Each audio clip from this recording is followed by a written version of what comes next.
Yann Desplan, donc je suis le gérant et fondateur de la société Solanil, là, qui a maintenant 10 ans, qui a été créée il y a 10 ans de ça, et qui est, alors on a un historique un petit peu particulier, puisqu'on ne vient pas du monde de l'agroalimentaire, mais on vient du monde de la santé. Depuis un an, on a pris l'orientation de se positionner aussi sur le particulier, via des ouvertures de points de vente qu'on appelle des restaurants épiceries. C'est Sofiane Belli, donc profil entrepreneur, parce que je suis entrepreneur depuis 2007 et j'ai rejoint donc le groupe il y a maintenant 2 mois.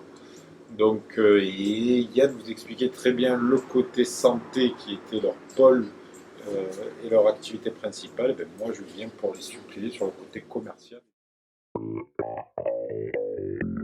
Ce qui est très simple sur la concurrence, c'est que nous, la concurrence majeure aujourd'hui, c'est la malbouffe. Actuellement, on le voit bien, dans tout le système agroalimentaire, c'est la malbouffe qui domine. Et nous, ce qu'on essaie de faire, c'est avec des budgets qui sont relativement restreints, donc avec voilà, un panier de l'ordre de 10 à 15 euros, ce que vous mettez globalement dans la restauration rapide de tous les jours, qu'on puisse donner à manger des choses qui sont saines, qui sont bonnes, qui sont savoureuses, qui sont goûteuses et qui sont respectueuses de l'environnement et de notre propre personne. Une unité, puis une deuxième unité, puis une troisième unité. Là, donc la dernière qui vous êtes ici à l'Odeb, qui fait plus de 1500 mètres carrés.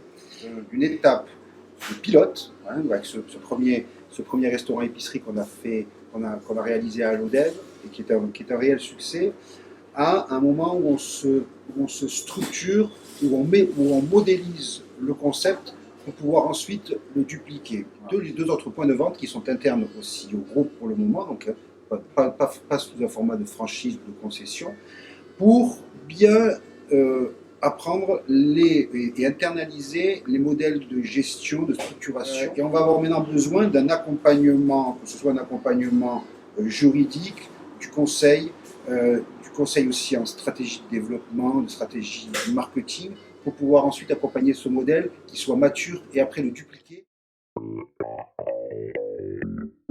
Les profils, donc un profil junior. Le profil junior, ce que j'appelle un franchisé junior, c'est le franchisé qui sera totalement accompagné, encadré. Donc là, en effet, sur tout ce qui va être corner, Yann l'expliquait très bien, étant donné que l'on a mis un point très important à maîtriser la production et la logistique, nous l'accompagnerons de la production, la logistique, jusqu'au côté commercial et donc à la formation. Et là, en effet, n'importe quel franchisé peut éventuellement tenir ce genre d'établissement et ce genre de boutique.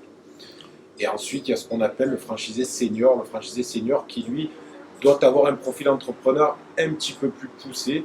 Pourquoi ? Parce qu'il va devoir tenir une superficie déjà commerciale beaucoup plus importante, puisque la restauration épicerie est beaucoup plus grande. Et qui plus est, donc, va devoir avoir du personnel, donc une formation en ressources humaines qui va être nécessaire, une formation logistique, une formation de stock et comptable qui sera nécessaire pour pouvoir tenir un établissement. Les apports du cluster nous ont mis en lumière la nécessité de créer un nouveau savoir-faire qui est la gestion de la tête de réseau qui va pouvoir piloter après les différents points de vente. Voilà.